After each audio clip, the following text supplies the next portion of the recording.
It's another episode of Sad Boys Mets Club. Everybody, how you doing? This is me, Giovanni Blanco. I'm Franklin Blanco.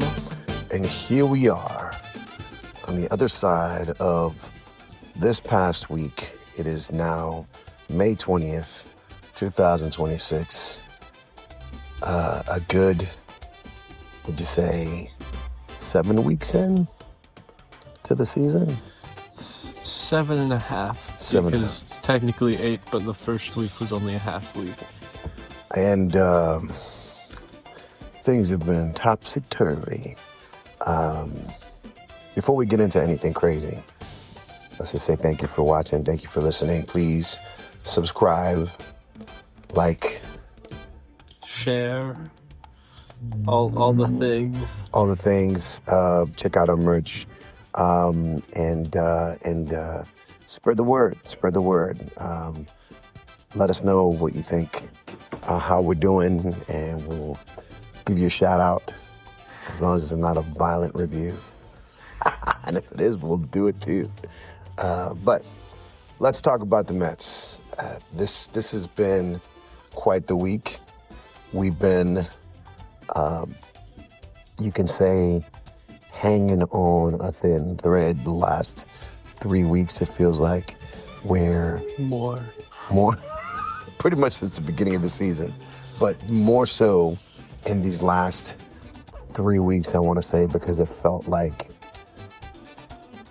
okay, this is it. Yeah. Which is, it's always funny to think that because it was so early on. It is so early on.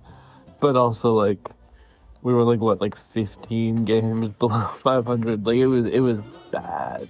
Last place, one of the worst records in baseball. I think right now we're cleanly not in last place. I think there's like 5 teams at least worse than us. Yeah. We might not even be last in our division soon because the Marlins are only like 2 games ahead. Yeah. We're there. So look, it's silver lining. No, I mean, I think more than anything, I feel also that since last week, primarily since that sweep, it felt like, okay, wait a minute, Young guys. Benge finally catching on fire. The Mets are 6-1 in games with AJ Ewing, 6-0 in games where AJ Ewing safely reaches base. So since the sweep, and I think he came on the last day of the sweep, right? I think maybe. Yeah, and Ewing has just been kind of like, in a weird way, kind of like what everyone thought Carson Benge was going to be initially. And oddly enough, Carson Benge just kind of caught up to the sort of expectations. I think Carson Benge is kind of like a little bit ahead of the expectations. Like, absolutely. I mean, as far as May's concerned, this year, this month, he's like an all-star. Yeah. Yes, he is. And he's been good defensively since the beginning. So it's like I'm really happy about that. No, I mean, it's kind of crazy because it's almost like, I feel like that with the air, the vibes, it was kind of hard to not want him to kind of take off right away, and unfair to give this rookie, put all this pressure on him, especially when all these so-called, big deal players that we made crazy deals for or paid lots of money for, or veterans or whatever, like everyone was just kind of falling apart. And it is also, it's a scary place to be because we are becoming a rookie team. And it's a really scary, because it's like, it can go well, like it has been for the last week, or it could go bad, like Carson Benge's first month. Like, it's a scary line to be walking, because obviously they could have what we need, and they could also get into a little bit of a slump, because they've never played Major League Baseball. So it's like an entire season. It's worrying. But it's also really exciting. It's also, it's like, I feel that this past week, yesterday, we added Nick Marbuto. Nick Morabito. Marbuto. He's Italian. He was on the Italy team. Oh, he was? Yeah. Nick Morabito. Then today we're adding Zach Thornton. Zach Thornton. To be fair, we added Zach Thornton before Nick Morabito, but Zach Thornton's a pitcher, so today is his debut pitching. I really don't know much about Zach Thornton. I don't know anything about him. I mean, there seemed to be a lot about Nick Morabito, but... I think they're... honestly, though, I think they're all, like... We've started adding the lower down guys. Like, I think AJ Ewing really made a big splash. But lower down guys that have been kicking ass. Yeah, they've been, like, consistently very... Like, there's a reason we're bringing them up, but in terms of, like, how we know them... Zach Thornton was definitely like one of the lower down pitchers because there's a guy like Christian Scott who we already brought up. Not really a rookie anymore, but he was. I mean, he might be actually. I don't know when he got injured. I know he came up to play, but I don't know if he reached the. Didn't he come last year? No, he was like 2023, 2024, and I think he played for like a little bit, and he had to get a surgery. Okay. So that's why and I think he might still count as a rookie because of that. He didn't play enough games. I could be wrong, but I feel like he's been on like the prospect. Like when I see like the list of Mets prospects, I feel like he's been there. So I think there's a chance that he just didn't get enough playing time. And how's he doing in general? I mean, I feel like Christian Scott is so good. Yeah. The thing is, he is the wild thing stereotype, like to a T. Because every time he goes out there, he gets like 8 strikeouts, but then he also has like 3. He hits people and like walks everywhere. And he's got a bit of a control thing. Yeah. But he is much better than I thought he was, not knowing much about him, which is really exciting. I'm kind of loving that. I think he was like also like a higher up prospect pick. And that's what's kind of like expected. It's crazy that in this week, we have, with Benge already in the lineup, bringing up Ewing last week, now Nick, Zach, you mentioned Christian. There's a lot of, I feel like some of our players are still kind of on the younger side, some of the other guys. We have a lot of young guys, because there's like the trio of young guys.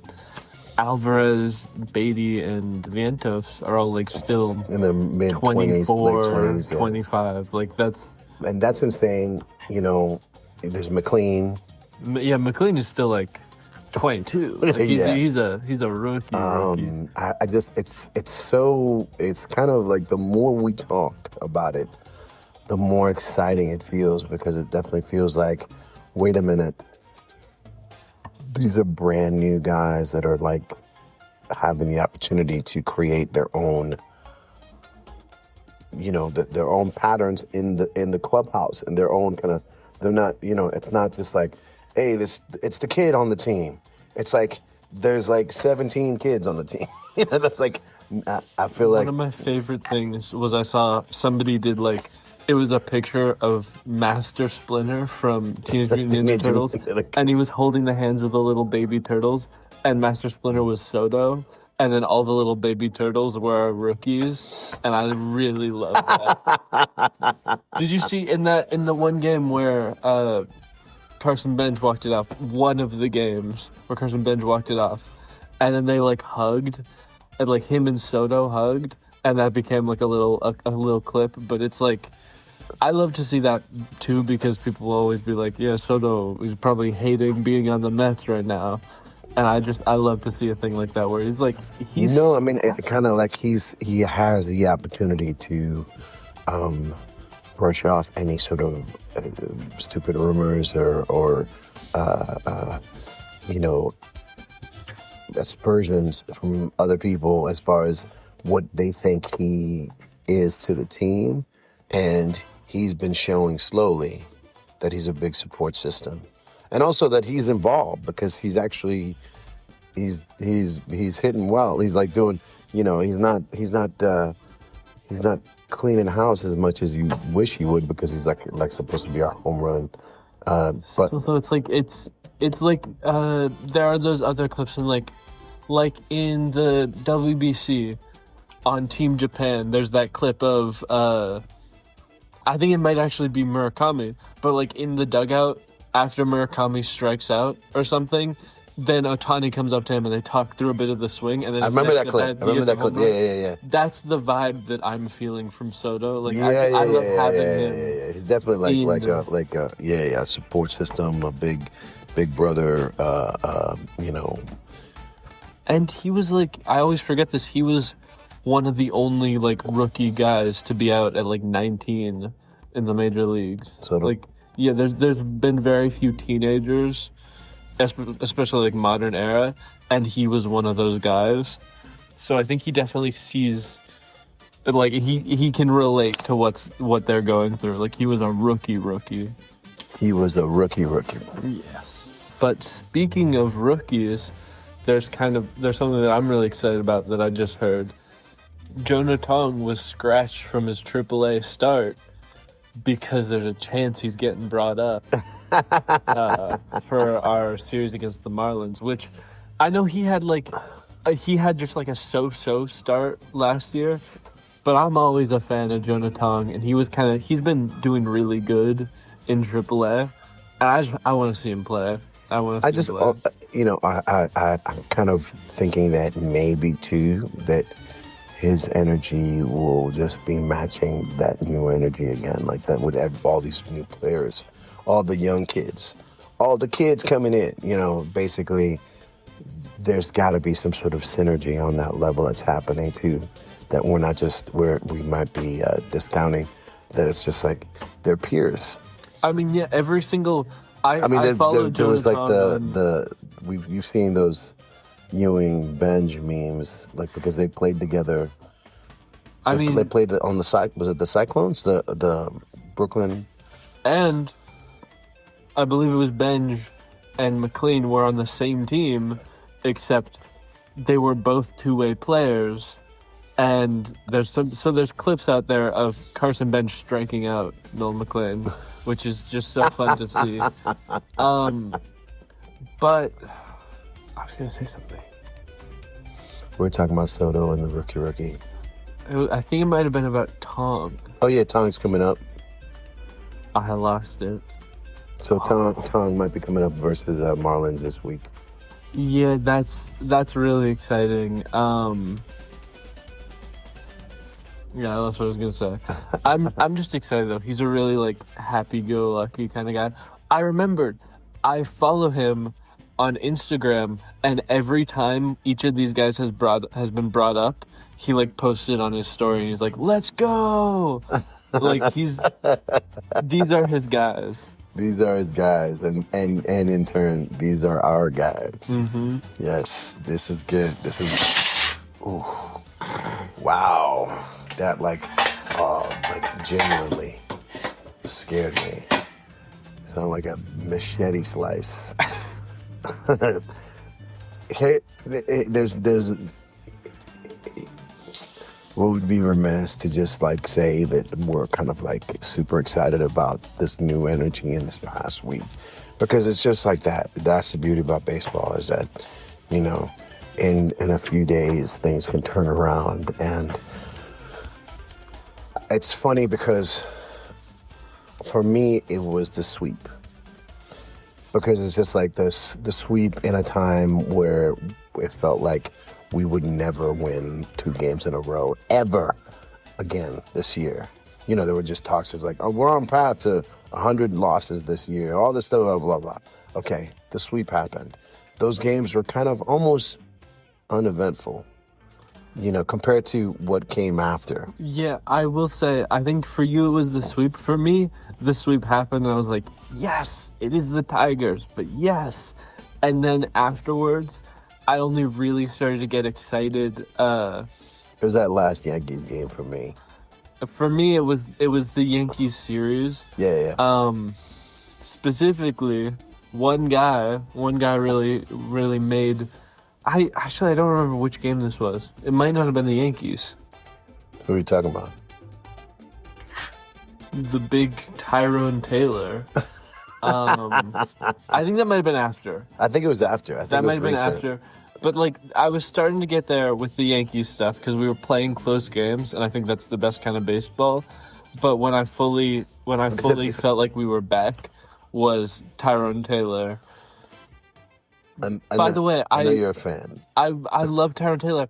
I wasn't watching that game because I like started watching it, something bad happened, so I did the thing, I turned it off. And then I turned back on, and we were like back in it in extra innings, and I didn't see that 3-run home run to tie the game was bottom of the ninth, 2 out. Yeah. Like that, it was that close. No. It definitely was. But here's the thing. It's like, to me, even before that, and I can't recall what game that happened in, but like you said, the sweep was cool. The sweep was just like, okay, I can't believe we extra swept. Maybe that's just like a fluke, and we'll move on to our losing streak. Knowing we were jumping into the Yankees, we lose that first one. Did we? I thought it was a win, a loss, a win. I thought it was a loss, win, but I could be wrong. Wait. No, it was probably a loss because that was the first game was where Clay Holmes fractured his That's right. Because fibula. it seemed like there was a good chance until that happened, and then it was just like, oh, we just had bad luck. And let's talk about that for a second. How crazy was that? I think it was the last Yankees game. Yeah, the last game. I think Tyrone Taylor did that one. Because that's when we went into the extra innings. And yeah, because prom night we just had a win. I didn't see that one. And then after that, Tyrone Taylor. Frankie had a prom Saturday night. I couldn't watch the game. And we won. You had your own game going on. Was it a tie? Who won?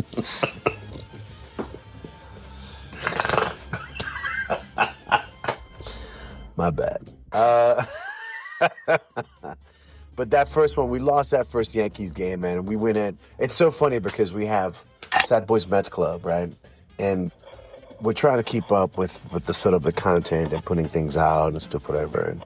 And I had created these kind of flyers, like images of, it was just like, it was like 4 cards that I was going to put on to like an Instagram, what do they call it when they do it across? Just like a post? No, the carousel, when you do like several pictures in a row. So it's like, the first one was going to be like, Subway Series tonight, and it was like Mr. Met, and I can't remember what the Yankees mascot was called, but there was a Yankees mascot in the 80s. I thought they never had one. No, they had one for a year or two in the 80s that was just like the worst mascot ever. And actually, in a weird way, Grimace reminds me of that mascot. It was like Stoopy or something. Dandy. Dandy? What a horrible name. I've seen this. That's like, just like a big purple lump.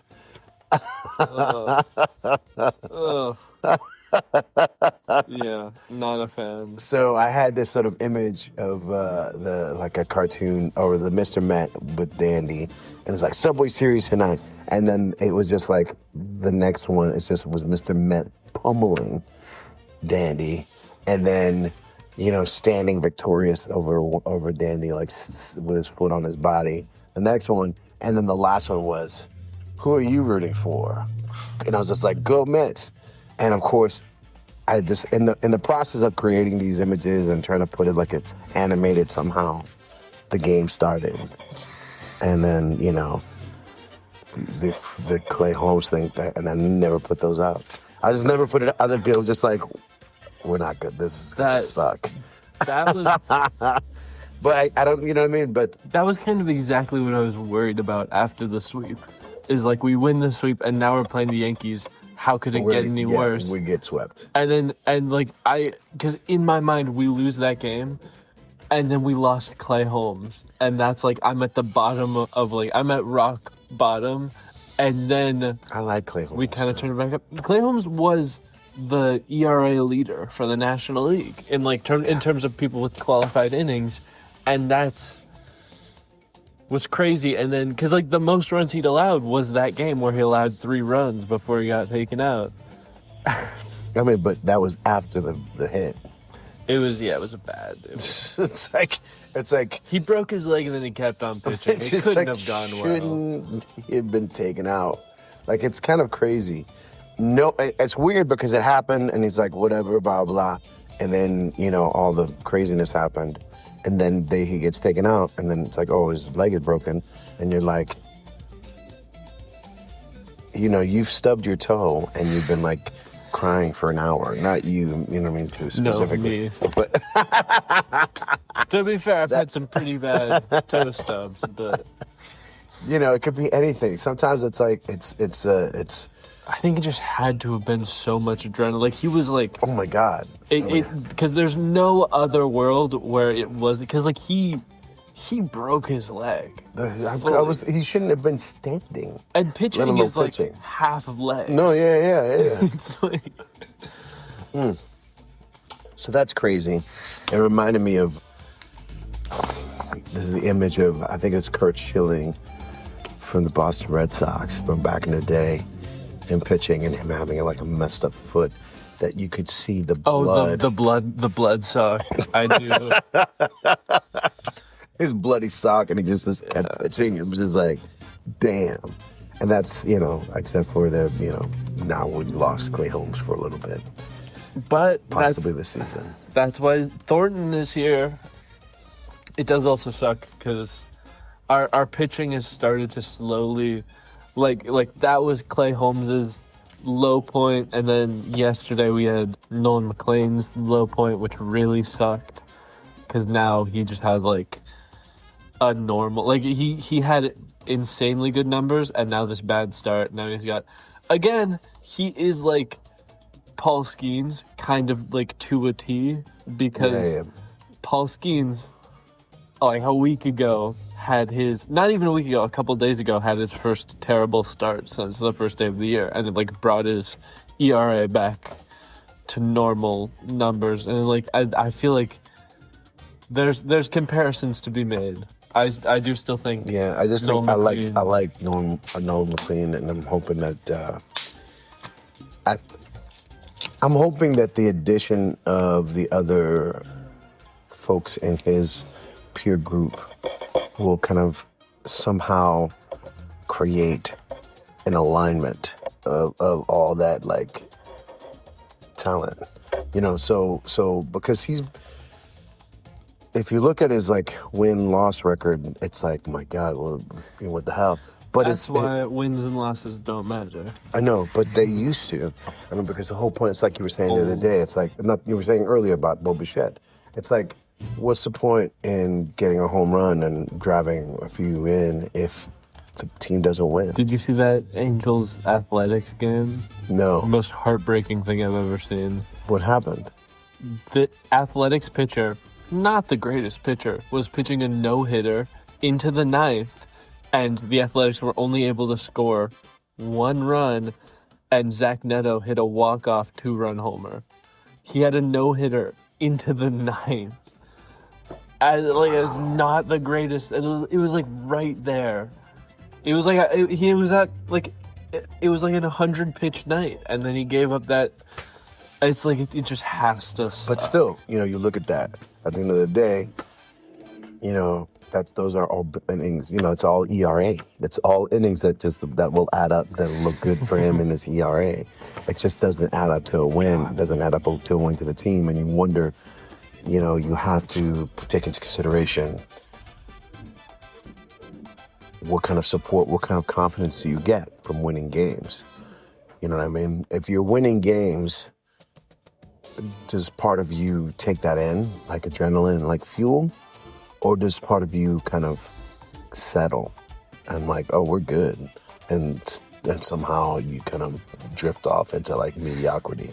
You know what I mean? It's like, it's hard. It's like, I just wonder, because it's like we've been getting that spark that we've been asking for. And that's the thing about, by the way, that's the thing about the Yankees series, is that the Yankees series was the first time, and it might have not been the first time that's happened, but it's the first time that I've noticed people, the Simeons of the world, kind of putting in their bit.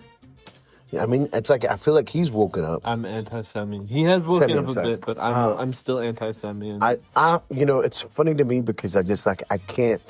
I don't want to ever say never. So to me, it's like I think of what I felt about Vientos at the beginning of the season, and as of right now, I want him to stay on first and play every day. I've always been okay. Though I will say, I like when Beatty is playing for. I don't know if you were watching the game. Which one? That we had 10 runs in like the 11th inning. You mean the day before yesterday? Day before yesterday. That only happened because Beatty was on first, and he made a really good play, and he threw out the runner at second instead of getting out the runner at first. Yeah. Otherwise, we would have lost that game before extra innings. And it's like, I do kind of like having both those guys. Yeah, I mean, if whatever Vientos can play, I'm just saying. I do love Vientos at first base. I love Vientos at first. I mean, it's just like it's better. More than Polanco. 10 times better than Polanco or anybody else that we put in there outside of Beatty. I feel bad for Jared Young. He got injured and we kind of all forgot about him. He was all right. He was all right.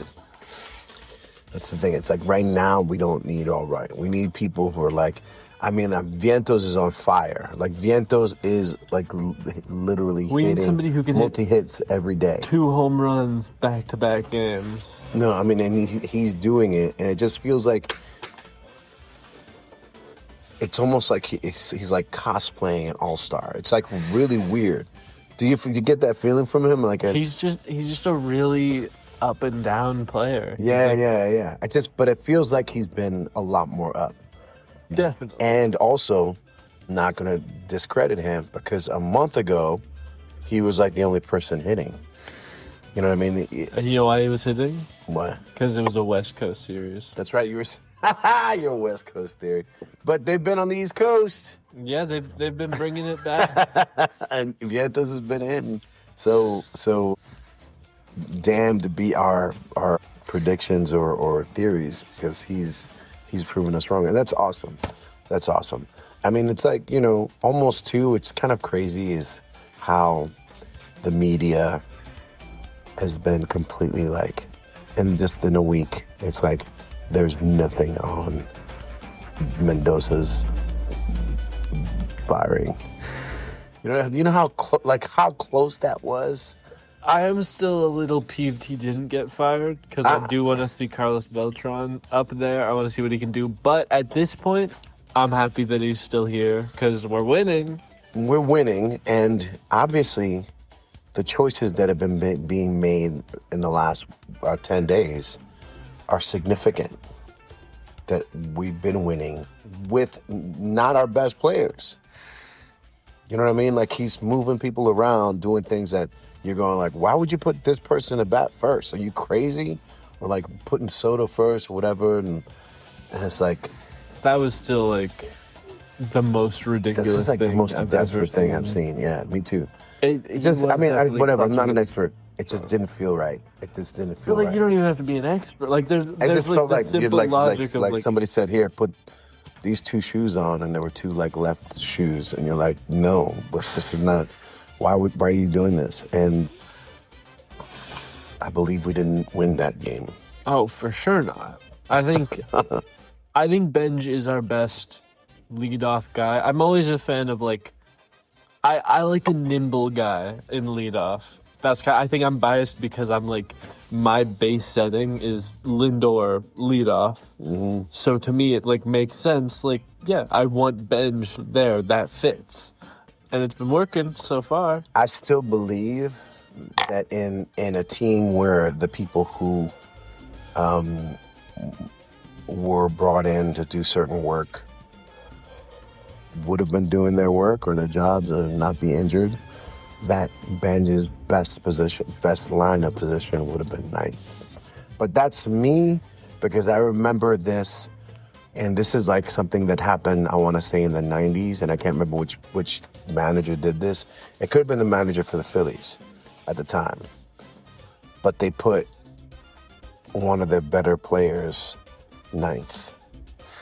And, you know, the theory behind that was because you're like kicking off the run game or the hit game before. Once you start, you know what I mean? It's like as I've opposed to always like loved. going downhill and then starting all over again from the top of the lineup. It's like you go and then you reach to a certain point. It's like, wait, no, we got this guy. And then we start the lineup because if this guy kicks anything off, any of these guys could like get it. You know what I mean? It's like That makes sense. I'm very it made vibes sense for based. that team. Like that I remember that it was a controversial like managerial sort of thing, and I've always thought about that. And when we first were talking about starting lineups, I kind of liked the idea of having Benj ninth, just because he was new, and because we had a lot of expectations that I felt like we both were spiritually really sure that he was going to achieve, and he's definitely there, and like you said, past it. But I've sorry. always been no. I've always been vibes based with my preferences of lineup. I've always felt like I like Alvarez way back there. I know it's less of a good, but part of the reason I like Alvarez way back there is there's less of a threat of him grounding into a double play, which is kind of what we always need from him. I think he should always be back there. I hate seeing a lineup where it's like Soto third, Alvarez fourth. That's the biggest red flag for me when it's like we're so limited on stuff that we decide to put, because it's like, yes, sometimes he has the power to bring Soto in when Soto gets walked, but like most of the time he grounds into a double play. I always looked at it this way. Like basically, I looked at it like if this is gonna sound weird, right? That like a double header movie, like a double feature. And if you're watching two movies in a row, the first one's got to be the powerhouse show, like movie, like the one that's really so. And then this movie, you have your star or your two leads, and then your supporting cast, and then you just so that's like 1 through 5, or 1 through 4, 1 through 5, and then the second movie is like the sort of like the B movie version of that. You know what I mean? Like who's your all-star in this sort of like alternate universe in Bizarro Land or whatever that. So like in that to me, in that sense, Alvarez is our like cleanup batter Actually, in I think he's on side B of the cassette.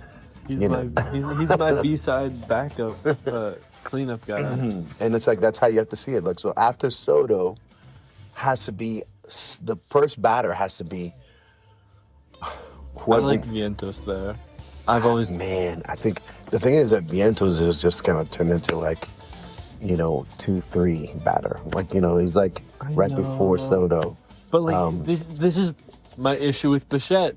There's no good place to put him because he hasn't been I know. delivering I mean, like I he had the should. best place for Bichette. Basically, maybe like The the bench. Yankees or the Royals Somewhere or something like else. that. Oh, Like, he would be such a good Royal. He would be a great Royal. Actually, back to the Blue Jays. Everybody wants him there.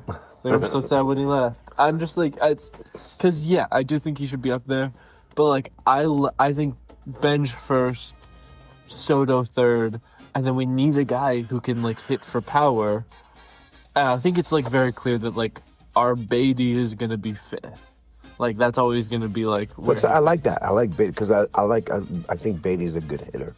So the I think- idea of Beatty after Soto or after like who's after Vientos? Yeah, like Yeah. Beatty after Soto scares me because I feel like he's not consistent enough. And I know that I'm saying put the most consistent guy ever, Vientos, after Soto, but I like it. Like I liked more when we had Melendez playing every day, and then Melendez was our number 2. I like Melendez as a number 2 hitter. I know that was like a little iffy, but I really enjoyed when he was playing number 2. I did not enjoy that at all. I'm kind of curious where AJ Ewing should fit in because he's been really consistent, but he hasn't like done anything crazy. I think part of that might be I because think he's been AJ back Ewing half. is the Benj of the second half. I mean, I think that he's the like in my theory of the Where do two we put him, movies. though? He's our leadoff hitter in the second Okay, movie. so he's So like he's either like 6th batter. no, I mean He would be 5th or he'd be 6th. fifth. I'd put him fifth. So if you put Vientos fourth, I'd put him fifth. And then Alvarez. And then Alvarez? So then the last bit is... Last bit is like, chump change. Semien. Okay. Last two, no, I mean, because the last two is just really like whoever in the lineup is you feel like you can't really position anywhere. You know what team we should look at for inspiration? If we're running out of ideas of where to put guys, there's one team that I can say is more of a like mishmash of like random guys. My second favorite team, move over Angels. The Rays is, by the way, Tampa Bay Rays leading baseball in wins right now. Well, yeah. And they have like such a weird team. They have my favorite second baseman ever, Who is Richie Palacios. Great name, and he wears the most obnoxious glasses. I love any baseball player that has to wear glasses, but his glasses are like they have no border there, and then they have like a bright neon green band. And his name is Richie Palacios, and he's been playing second base for them infrequently. First of all, yeah, because it's him. I love Chandler Simpson. I love Junior Caminero. This is the 13. I'm saying it's for him, not Machado. But it's like they really have, like, they have the team that Carlos Mendoza wishes he was managing, because they really do have the team where, like, you could put anybody anywhere. Everyone's a scrap, Like, but it was scrappy. The only for sure, like, locked-in guy is Junior Caminero, third base or DH. He's always going to be in every game. And they have Yandy Diaz. I forgot about, like they have the team last year that Carlos Mendoza wanted the Mets to be, but he just couldn't make it work, and like they're doing that kind of playing style of like moving guys around everywhere. Yeah. And it's like, I think I just wanted to bring up the Rays. Truth be told, Interesting. I wanted to like cement a time in history where the Rays are leading baseball. We're third through the season and the Rays are leading. Yeah. I think they're gonna make the postseason if all goes well.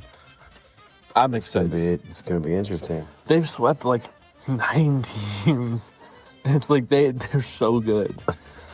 They're so. I'm confused. They just finished an Orioles sweep, and I've watched some of their games. Just like I've caught them bits and pieces. They're just such a fun team.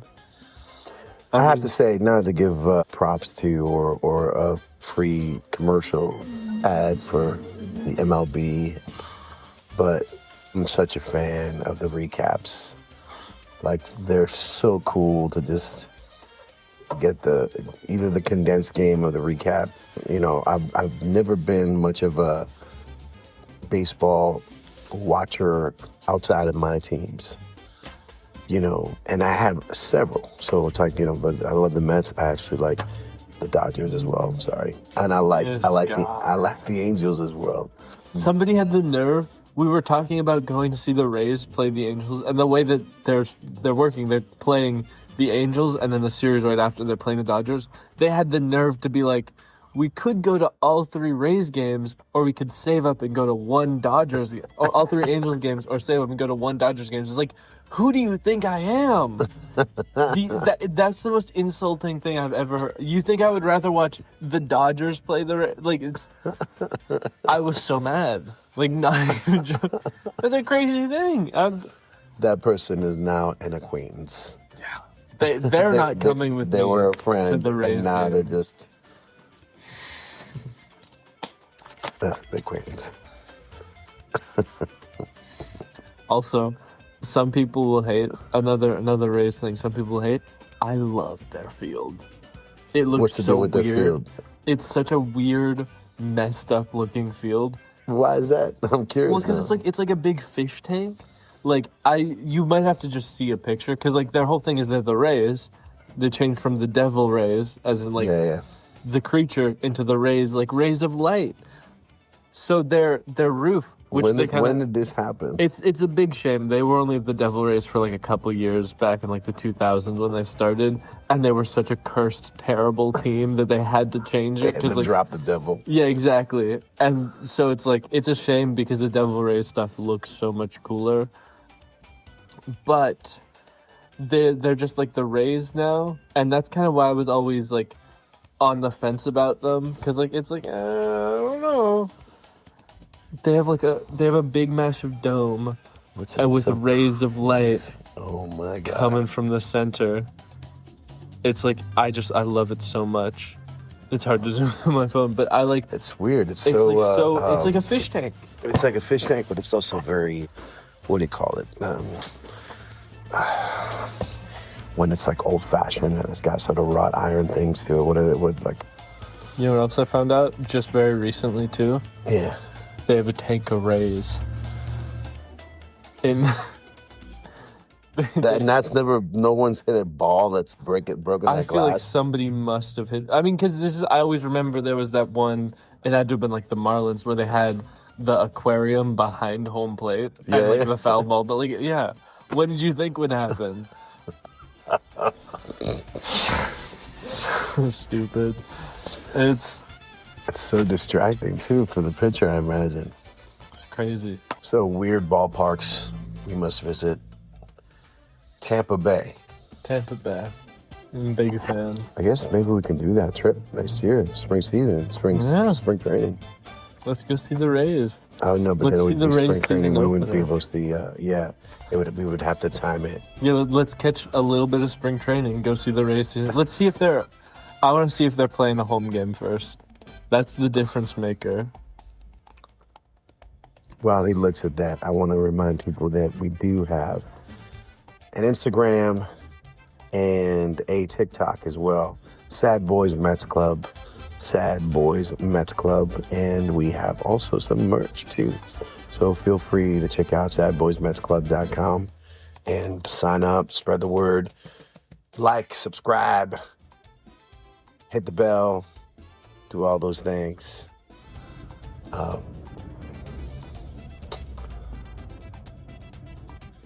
It's nice. I'd like to, while he's still looking, I want to say too, I've been seeing more of Keith Hernandez lately, so it's kind of a good, I don't know if that's the synchronicity of that with the wins and the sort of new vibes. Like, it felt for a while there like we might not see, Keith Hernandez again. They had the full booth.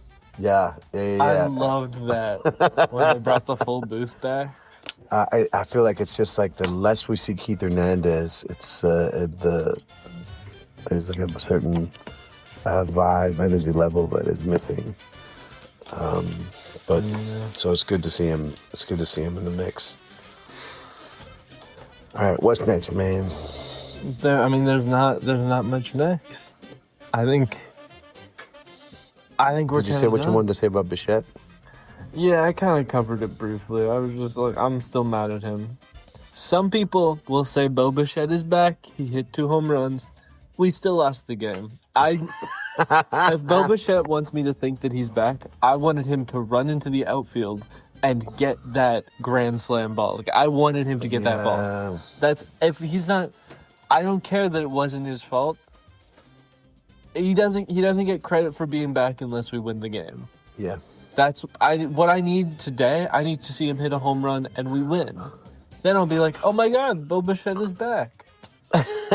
But it's always, to me, it's kind of weird because to say Bo Bichette is back and he's never really been anything for us. So to say that he's back what? In the Blue Jays?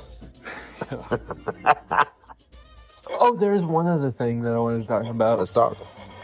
Fernando Tatis still has not hit a home run, and people more and more are saying, trade him away. And people more and more are saying, trade him to the Mets. Which I love to hear, but I also hate to hear, because the most common thing is Fernando Tatis for Francisco Lindor. Not happening. Yeah, happening. No. Let's do it. Let's make it happen. You know what would be a great deal, though? They can take Robert, Bichette, and Polanco for Tatis. That's what we Take should them do. all. Take Trade them all. Bichette. They're both Trey bad Robert. contracts. Trey Robert, get him out of here. Was it talking? Get him out of here. Whoa. All these bench warmers. Let's get all these people out of here. Tatis will be playing every day. Oh man, I'm just like I would love to have Fernando Tatis, and I do think he needs to change of pace. He needs to be amongst his people. Because exactly. Because it's if he's in New York, statistically unnatural that he hasn't hit a home run yet. No. I know because he had that crazy 40 home run season, and then he went back down to normal numbers. He's the but only he's a hitter though. player. He's a hitter though. I mean, it's like he's he should be with the Mets. The only issue is that I feel like I doubt they'd ever trade him because right now they're sitting there and they're top of their division right now, and it's they don't really need to trade him because right now they're performing great without him being at the top of his game. So when he comes back, he'll be even better. So no, they need insurance. I would love if they could just be well, we're already good without him, so we might as well just trade him. Good, what if we just trade our prospects? What if we trade Mitch Voit?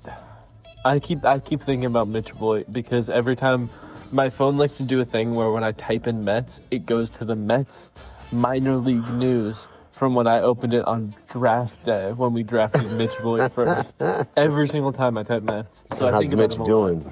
I think he's good. I think he's one in the top 10 of our prospect stuff. But he did just get drafted, so he's got some time. But let's give him Mitch Voit. I don't care. I mean, I feel no, because I feel we're kind of on a roll with these kids. Then give him who's our oldest guy? Togman? Togman isn't that old. He's the oldest. No, let's give him Craig Kimbrell. That's the oldest. Is he even on the team still? Well, yeah, I'm sure he's taking a bus to the graveyard right now, but Craig Kimbrell, he closed out that one game. The game where we got 10 runs. That's right. It was crazy, I think Beatty's going to pitch today kind of vibe. That was a rough one. But we won. Very well. The old guy in the room, the Kimbrel in the room, wants to talk movies. Let's talk movies. Let's jump into it, man. I don't ever want to not talk about movies. I don't know if you've seen any this past week. I have. I've seen a couple. What have you seen? Pulling it up right now. Oh, wait. It's going to take me a little longer. I forgot that I'm not signed in. What have you seen this week? Well, this week I haven't really seen any movies. I've seen some TV. I've started watching the last season of The Boys, which is great. I'm about 4 episodes in. And there is no other show on TV that kind of parallels the state of the country and the craziness of the world that we live in and the government that exists today and is real. But yeah, no, that show is so ridiculous to me. It's so over the top, but it's entertaining, and I love the commentary. It's just, and we just so attached to those characters as well. Really good. Outside of that, I've made lists of movies. I'm this week I was just okay. That's what I've been doing. Really? More making lists than watching them. I've been wanting to rewatch certain movies, just go back and what's funny? What inspired it? We have the TV on in the background. That Roku home screen just made me go, oh, that's from this movie. That's from that movie. That's from this movie. I love the home screen. And so there's been a few movies I'm you know what? I need to kind of go back and watch the movies that I know are really good and just kind of get inspired. And, it's been maybe 6-7 years since I've seen The Graduate. I'm due to see The Graduate again. 6'7", 6'7". Oh, God. Where am I? They have the toll booth and the Roku thing, which is like the reference to The Godfather. Oh, I thought it was Doctor Who. No, oh, is it? I thought the phone booth was. There's like a phone I have no booth. idea. The toll booth is actually, I'm guessing I thought it was The Godfather. That was a reference to the Phantom Toll Booth. Yeah, I thought the Y'all references were all get movie. that one? No, it wasn't. They are all movie. That's actually one of my favorite books of all time. I believe I read it to you. I believe you did. Yeah. I've also Love that book. I've been feeling like, because recently the new movies I've been watching have just been okay. Yeah. Like in the past month, I've watched like a half of the movies I've watched that were new were just like 3-star movies. Just like At best, yeah. it was just a movie. And that happened again. I watched another 3-star movie, Bring Her Back. But that one wasn't that actually What was that? fault. Let's bring her back. A horror movie set in Australia. Oh. It came out a while ago. Oh wait, is that the one with they kind of go under hypnosis a little bit, like what? It was like a weird one. Was that the hand one? No. See, I thought it was the one that Talk to Me. Talk to me. I like that one. That's what I thought. Sorry, that's what I thought this movie was, because the poster has a hand on it, and I thought that's what it was about, because I know that Talk to Me is like something to do with like somebody who's dead, something like that. Mm-hmm. I thought that's what this movie was about. Completely wrong. I just didn't really like it because it was uncomfortable to watch, because it was like it was a lot of the kind of like visceral, like this person's like possessed, they have a knife and they're chewing on it. It's like I don't like to see that. I don't like to see this person biting through wood. That's not why I'm. It was a pretty solid movie, but I did watch probably the best new movie. Another 3-star movie I watched was Maze Runner. I could talk a lot about that because I was. Maze Runner. Oh, like based on those books, right? Yeah, I just read the book, and it's like they changed a lot, and I had a lot of takes. Like the casting was weird. They changed a lot of stuff where it's like that movie's like 10 years old. I feel like I watched it when it came out. Yeah, you could have. It's 2014. 12 years old. Yes, I did watch it. Yeah, it was pretty okay. It was like oddly they enough, changed I a think lot of some stuff. of the kids who are the leads are still playing like young people. Oh, this probably. day. I mean, it's like there's one guy in it who like looks so young, and he's like always Thomas Brody Sangster. I remember because he was the ugly little kid in Love Actually who I hated. And then we looked at his profile and we made fun of how he looked, and then we felt bad afterwards. But I hated him. And I didn't connect those two pieces. I also hated him in this. My bad. They did have Will Poulter, which is fun because I love Will Poulter. Will Poulter's. It was like, no, it was a good movie. Did you ever see the comedy with Will Poulter and the guy who plays? My gosh, I think it's Jennifer Aniston, Will Poulter. We're the Millers. We're the Millers. I've not seen it, but I should. I'll add to the list. You gotta see it. I like that I'm seeing a sombrero in the windshield already. Yeah. I'll watch that. It's so messed up. But he's great in it. What else did you see? You said there was there was actually a good movie that you saw. This is the good movie because I didn't even cover. I was talking like I was gonna connect it to what you were saying about rewatching movies that we haven't seen. So there were 2 movies that I rewatched that are in my top 5 movies all time. Okay. Because they both center around teenagers, and in that involves like the school dance vibe. Okay, and I was a prom. I was getting ready because both me and my girlfriend completely messed up and didn't do flowers, except I was planning to do flowers. But normally, like, you buy, like, a pre-made thing. But I just made the stuff myself. So I did sit down for, like, 2 hours. And I just put on a movie in the background. And I watched, first of all, Perks of Being a Wallflower. But the more I think about it, that's more of a homecoming movie, so I'm gonna rewatch it at homecoming. But it will always be top 5 for me. It's such a good movie. It's such a good movie. It used And to it's be actually my favorite movie. the best when I movie was that younger. guy's ever been into, by the way. Oh, for sure. Well, actually, Not the lead, but the guy who's Ezra Miller. Yes, Ezra definitely. Miller. It's like the best Ezra Miller movie. It was a crazy fall off for Ezra Miller. The fact My that he was in God. that, and then like everything. He's went, so good in that. And then it's like, if you ever see like what happened to Kevin. it's bad. It's all. But Logan Lerman, who's the lead, I always love Logan Lerman because his name is Logan Lerman.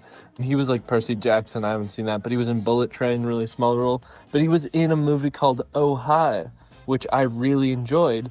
It was about like this couple, and they go on like a little retreat, and they do like they're getting a little freaky, and they find like handcuffs in the closet, and they're like, oh, this would be so funny if we tried it. And Logan Lerman's like, oh yeah, sure, I can lock you up. And she's like, but actually I wanted to see if you would let me lock you up. And then like afterwards, before he's unlocked, they're like talking. She's like, wow, I'm just so happy that you're my boyfriend. And he's like, we're not like exclusive. You know we're not exclusive. And then she has a whole breakdown because they like fully went over the conversation wrong, and she kind of accidentally kidnaps him. Yeah. That's the whole movie. It was actually a really fun movie to watch. So it's okay, because I've seen the trailer. I'm just so curious about that one. Yeah. It was just it's like an hour and a half, short, funny. And then I watched the real prom movie, 10 Things I Hate About You. It's also my top 5. Best rom-com ever. I love Heath Ledger. I love Joseph Gordon-Levitt. It's just a good movie. It's a good movie. Do you know what Shakespeare? Taming of the Shrew. They mention it in the movie. The first time I watched it, I was like, why is there so much Shakespeare? It took me like my third watch to finally connect that, it's because it's based off of that one. It's one of those things that I remember watching the movie, and I thought that was the thing, was just like, oh, yeah, you should be going back to the classics and see if you can actually like remake something. Also, Taming of the Shrew, really funny. I was at a like theater festival that I had to go to for school, and one of like the nominated things, like there was a whole thing like you go into separate rooms and get judged for your acts. Yeah. And then like the best ranking ones get to perform in front of everybody who goes. Oh, nice. And there were people from our school who did Yeah. like, it was like these two people, and they did a scene from Taming of the Shrew. Very funny. I didn't know it would be that funny. But the new movie I watched that was actually Shakespeare. good, Monty Python and the Holy Grail. Oh my I've God. never seen it before. Oh my God. I've been wanting to rewatch that movie. Amazing. So what did you think? What was your It was favorite very part? funny. My favorite part was obviously the rabbit, because of course it was the rabbit.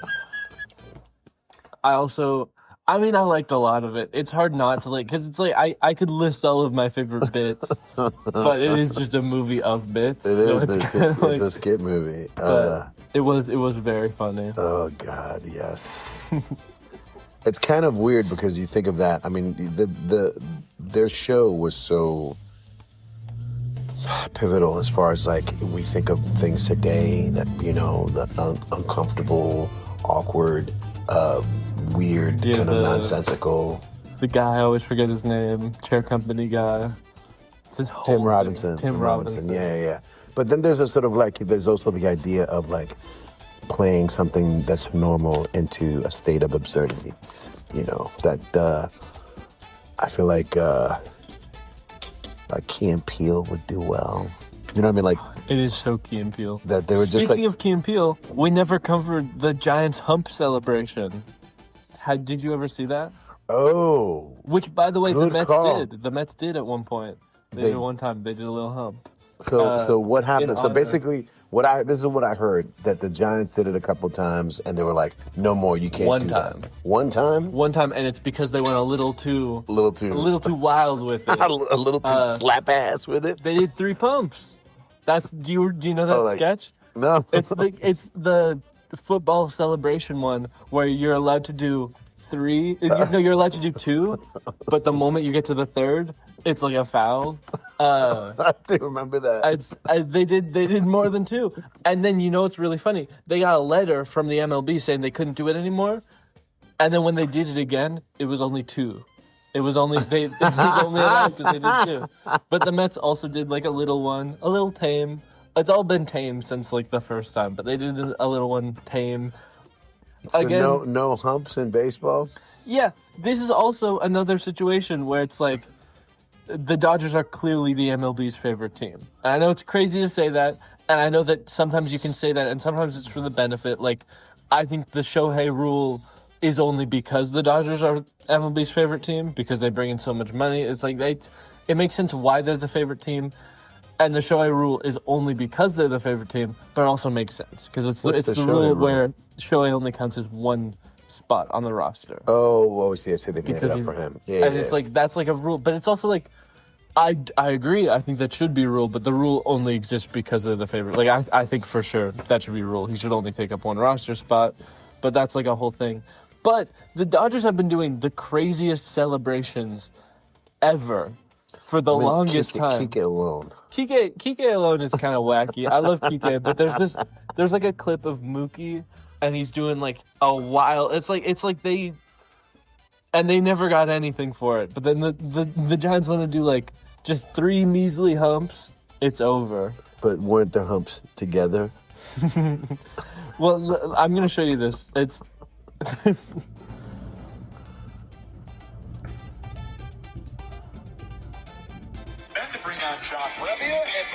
He just hit a home run. With a 3-run home run.